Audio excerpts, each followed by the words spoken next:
사도신경으로 우리의 신앙을 고백하겠습니다. 전능하사 천지를 만드신 하나님 아버지를 내가 믿사오며 그 외아들 우리 주 예수 그리스도를 믿사오니 이는 성령으로 잉태하사 동정녀 마리아에게 나시고 본디오 빌라도에게 고난을 받으사 십자가에 못 박혀 죽으시고 장사한 지 사흘 만에 죽은 자 가운데서 다시 살아나시며 하늘에 오르사 전능하신 하나님 우편에 앉아 계시다가 저리로서 산자와 죽은 자를 심판하러 오시리라. 성령을 믿사오며 거룩한 공예와 성도가 서로 교통하는 것과 죄를 사하여 주시는 것과 몸이 다시 사는 것과 영원히 사는 것을 믿사옵나이다. 아멘. 함께 부를 찬송은 9장입니다.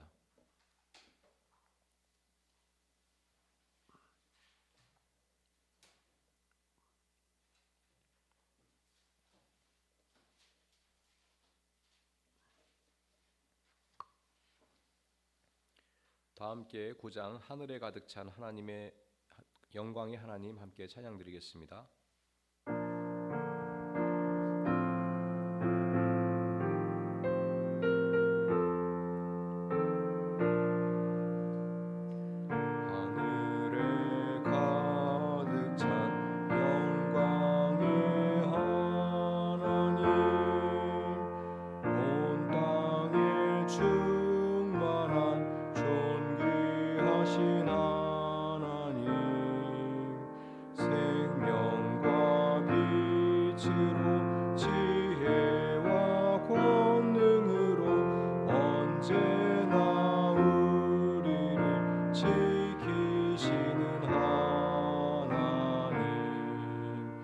성부와 성자와 성령 삼위의 하나님 우리 예배를 받아주시옵소서. 사랑이 넘치는 자비하신 하나님 은혜가 풍성한 구원의 하나님 참회의 심령이 평안을 주시옵고 죄악과 허물을 용서하여 주소서. 찬송과 영광과 생명 구원의 하나님 우리 예배를 받아주시옵소서.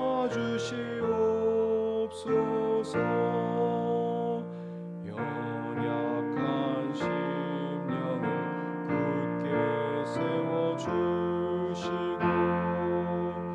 우둔한 마음을 지혜롭게 하시고 주의 뜻 받들어 참되게 살아가며 주 말씀 미알아서 용감하게 하소서. 권능과 지혜와 사랑 은혜의 하나님 우리 예배를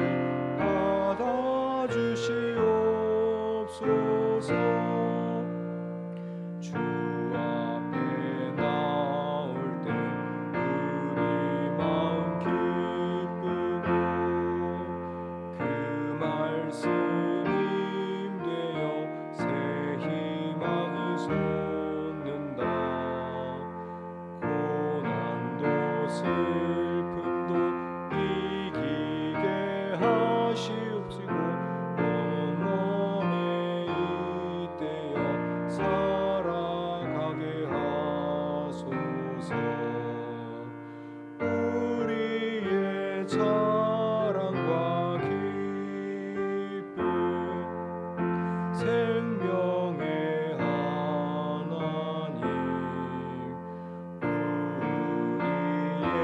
예배를 받아주시옵소서.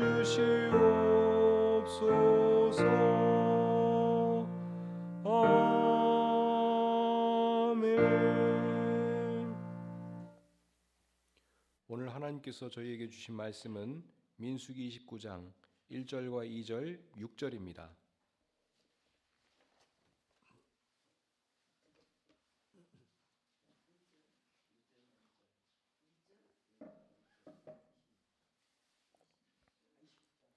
(29장) 1절과 2절 그리고 6절입니다. 민수기 29장 1절과 2절 그리고 6절 말씀 함께 읽겠습니다. 일곱째 달 그날 초하루에는 거룩한 모임을 열고 생업을 돕는 일은 아무것도 하지 말아라. 그날은 나팔을 부는 날이다. 너희는 나 주를 향기로 기쁘게 하는 번제로 수송아지 한 마리와 순양 한 마리와 1년 된 어린 순양 7마리를 흠없는 것들로 바쳐라. 이러한 제사는 나 주에게 불살라 바치는 나를 기쁘게 하는 향기 제사로서 세 달에 바치는 번제와 거기에 딸린 곡식제물과 날마다 바치는 번제와 거기에 딸린 곡식제물과 거기에 딸린 부어드리는 제물 외에 따로 바치는 것이다. 아멘. 민수기 28장과 29장에는 각종 제사 규례들이 기록되어 있습니다. 28장 1절 이하에서 하나님께서는 모세에게 이스라엘 자손에게 이렇게 말하라고 명하셨습니다. 정해진 절기에 따라서 너희는 내가 받을 제물, 내가 먹을 음식, 곧 나에게 불살라 바쳐서 나를 기쁘게 하는 향기의 희생 제사를 어김없이 바치도록 하여라. 하나님께서 명하신 여러 제사 목록을 살펴보면 실로 방대합니다. 날마다 아침과 저녁으로 하나님께 드리는 번제를 시작으로 일주일에 한 번씩 더 많은 제물을 바쳐야 했던 안식일 제사, 그리고 매달 초하루마다 드려야 하는 월삭 제사가 있었습니다. 그뿐만 아닙니다. 유월절 제사, 핵곡식을 바치는 칠칠절 제사, 신년 제사, 죄를 속하는 속죄 제사, 그리고 추수감사의 성격을 지닌 장막절 제사까지 총 8가지의 제사와 각종 번제물을 드려야 했습니다. 왜 하나님께서는 이스라엘에게 이토록 많은 제사와 많은 제물을 요구했을까요? 그 실마리는 이 8가지 제사 규례를 담은 민수기 28장과 29장의 맥락을 살펴볼 때 풀릴 수 있습니다. 총 36장으로 구성된 민수기에서 25장까지는 출애굽 1세대의 반역과 실패의 역사를 기록하고 있습니다. 특히 이스라엘은 모압 여인들의 유혹에 빠져서 이방신인 바알볼의 제사에 참여하며 간음하여 하나님의 진노와 심판을 받았습니다. 그로 인해 무려 24,000명이나 연병으로 죽게 되었습니다. 이 사건은 해방된 출애굽 공동체의 정체성이 무너지고 하나님과의 관계가 훼손된 참담한 결과였습니다. 그리고 난 후에 비로소 26장부터 가나안 땅에 들어갈 새로운 인구 조사부터 새 시대를 열어가는 과정이 시작되고 있습니다. 27장에서는 여러분이 잘 아시는 것처럼 모세에서 여호수아로 지도자의 세대 교체가 이루어집니다. 바로 이 지점에서 하나님께서는 출애굽 공동체에게 8가지 제사를 준수하라고 명하신 것입니다. 그러므로 이 제사 규례들은 단순히 무거운 종교적 의무를 부과하기 위한 것이 아닙니다. 하나님께서 원하시는 제사의 핵심은 본문 2절 말씀처럼 하나님을 기쁘게 해드리는 것이기 때문입니다. 하나님께서는 인간의 재물을 탐하는 우상이 아니며 우리가 하나님 앞에서 이웃과 함께 바르고 참된 모습으로 살아갈 때 가장 크게 기뻐하십니다. 근본적으로 제사의 본질은 하나님과 이스라엘 사이에 끊어진 관계를 회복하는 데 있습니다. 이스라엘은 이 제사들을 준수함으로써 약속의 땅에 들어가기 전에 그들의 모든 삶의 질서를 하나님의 질서에 맞게 재편성하도록 허락받은 것입니다. 이러한 특권은 출애굽 1세대에게는 허락되지 않은 것이었습니다. 특히 민수기 28장과 29장의 제2규정이 가나안 입성 직전에 제시된 것은 가나안의 바알 숭배에 대한 강력한 선제 경고이자 일종의 방어막을 형성하기 위한 것이었습니다. 가나안의 바알 종교는 비와 폭풍의 신인 바알이 농사의 풍요를 주관한다고 믿게 만들었습니다. 그로 인해 사람들은 가나안 땅에서 살아남기 위해서는 바알을 달래야 한다고 믿었습니다. 그런데 하나님께서 이스라엘에게 요구하신 제물은 다름 아니라 장차 그들이 가나안 땅에서 얻게 될 곡식과 기름, 포도주와 가축들이었습니다. 따라서 하나님께서 제물을 요구하신 까닭은 그 소산물이 바알이 아니라 하나님께서 허락하신 것이라는 점을 매일, 매주, 매달, 매해 새롭게 깨닫게 하려는 것이었습니다. 또한 바알보을 사건에서 드러난 것처럼 바알 숭배는 대체로 무질서한 축제, 감각적인 열광, 그리고 성적 타락과 결합된 형태를 지녔습니다. 즉 바알 숭배는 인간의 욕망을 충족하기 위한 수단에 불과했습니다. 그러나 하나님께서는 민수기 28장과 29장에서 이스라엘에게 정해진 시간에 정해진 제물을 정해진 절차에 따라 제의를 준수할 것을 명하심으로써 인간의 욕망이 아니라 출애굽 사건을 실행하신 하나님의 질서에 따라 살아가게 하신 것입니다.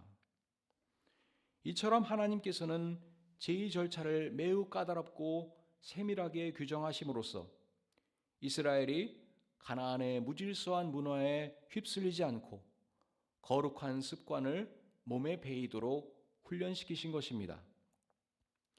바알 숭배가 지배하는 가나안 사회에서 이스라엘만의 독특한 제의 방식이 바알 종교의 침투를 막는 강력한 방패 역할을 하게 된 것입니다. 그러므로 거룩한 규례는 자유를 억압하는 족쇄가 아니라 욕망의 산물인 우상 숭배로부터 공동체를 보호하는 울타리 역할을 하였습니다. 따라서 하나님께서 이스라엘이 각종 제사 규례들을 준수하라고 명하신 것은 그들이 가나안 땅에서 마주할 바알 숭배 문화에 저항할 것을 요구하는 것이었습니다. 동시에 민수기 29장의 제2 규정은 이스라엘의 내면에 깊이 뿌려 박혀 있던 이집트에 대한 노예 근성과 이집트의 가치관으로부터 해방을 완성하게 하려는 것이었습니다. 히브리인들은 이미 이집트를 탈출했으나 사고방식은 여전히 그곳에 머물러 있었습니다. 광야에서 어려움을 마주할 때마다 이집트의 고깃가마를 그리워하고 고통의 땅이었던 이집트를 젖과 꿀이 흐르는 땅으로 미워하기까지 했습니다. 몸은 자유를 얻었으나 마음은 여전히 과거의 지배체제에 종속되어 있던 것입니다. 민수기 29장에 기록된 제사들은 이스라엘이 이러한 과거의 잔재들을 다 털어버리고 진정한 하나님 나라의 백성으로서 새로운 삶의 체계를 갖추도록 하려는 것이었습니다. 특히 29장 1절에서 하나님께서는 7월 초하루를 나팔을 부는 날로 지정하셨습니다. 이스라엘 백성들은 7월을 새해의 시작으로 여겼던 것입니다. 신년 제사에서 부는 나팔 소리는 이스라엘을 하나님 앞으로 집결시켜서 그분의 통치를 따르게 촉구하는 신호입니다. 이는 과거 이집트 감독관의 채찍 소리에 수동적으로 움직이던 노예의 삶을 청산하고 이제는 하나님의 말씀에 능동적으로 응답하는 주체적인 삶을 시작하라는 거룩한 선언입니다. 이 날은 생업을 위한 노동을 멈추고 오직 존재의 근원이신 하나님께만 집중하는 날입니다. 이러한 세밀한 절차는 이스라엘의 내면을 철저히 새롭게 디자인하려는 것입니다. 7월에 집중된 신년제사, 속죄일, 장막절의 규정들은 과거의 과오를 청산하고 광야에서 받은 보호를 기억하게 하려는 것입니다. 이제 새로운 질서를 선포함으로써 출애굽 공동체가 새로운 가치관으로 무장하게 하려는 것입니다. 하나님께서는 이처럼 복잡해 보이는 제사 규례들을 통해서 그들의 시간과 물질을 하나님의 것으로 재정의하셨습니다. 과거에는 노예 근성에 따라 눈앞의 필요에 따라 일희일비하는 삶을 살았다면 이제 이스라엘은 정해진 절차를 따르는 제사를 통하여 당장의 결핍에 함몰되지 않고 참된 생명의 원천을 바라보는 고도의 훈련을 받게 되었습니다. 이처럼 하나님께서 요구하신 제사는 단순한 종교의식에 참여하는 행위가 아니라 우리의 전 존재가 하나님의 생명 질서 안으로 들어가는 훈련 과정입니다. 사도 바울은 로마서 12장 1절에서 이 원리를 다음과 같이 설명합니다. 그러므로 형제자매 여러분, 나는 하나님의 자비하심을 힘입어 여러분에게 권합니다. 여러분의 몸을 하나님께서 기뻐하실 거룩한 산 제물로 드리십시오. 이것이 여러분이 드릴 합당한 예배입니다. 이 말씀은 구약의 제사가 오늘날 우리의 삶 속에서 어떻게 구현되어야 하는지를 명확하게 보여주고 있습니다.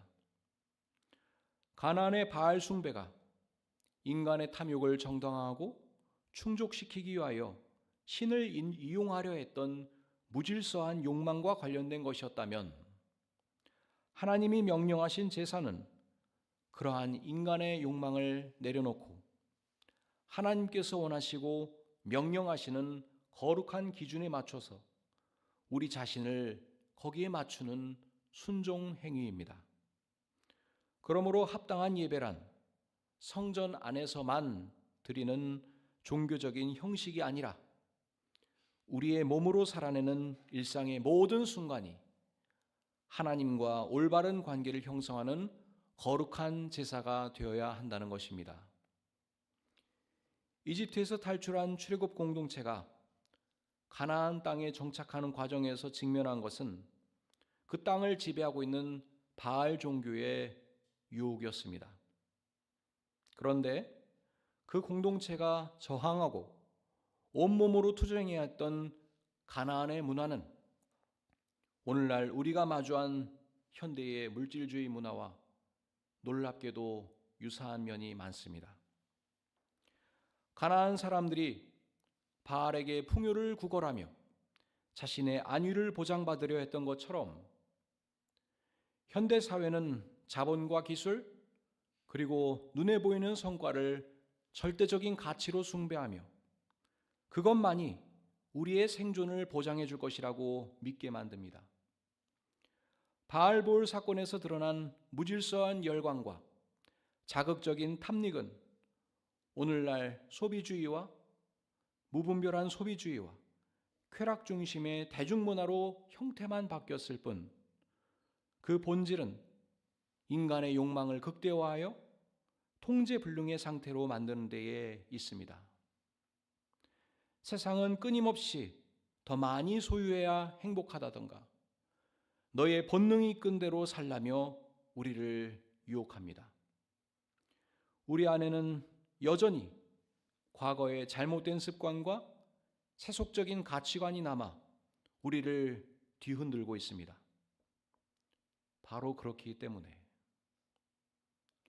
오늘 우리가 함께 경청한 말씀은 오늘 우리를 향하신 하나님의 말씀입니다.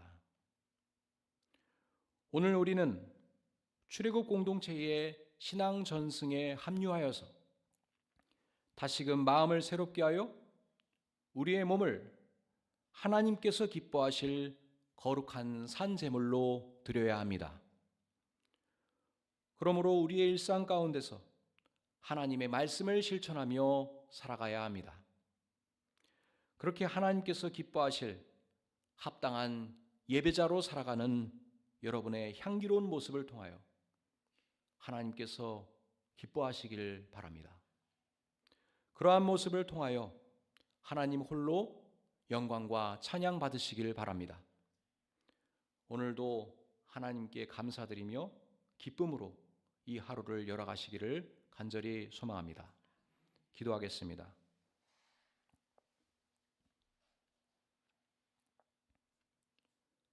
하나님, 저희가 하나님의 자녀로 살아가도록 인도하여 주시고 참된 생명의 길을 걸어가도록 깨우쳐 주시니 감사합니다. 오늘도 저희가 삶의 현장에서 하나님께 기쁨을 드리게 하시고 저희의 거룩한 모습을 통하여 하나님께 영광 돌리게 하옵소서. 오늘도 하나님께서 사랑하시는 예달의 교우들의 삶의 현장에서 이들의 건강과 안전을 지켜주시고 언제나 함께하여 주옵소서. 이 모든 말씀 예수 그리스도의 이름으로 기도합나이다.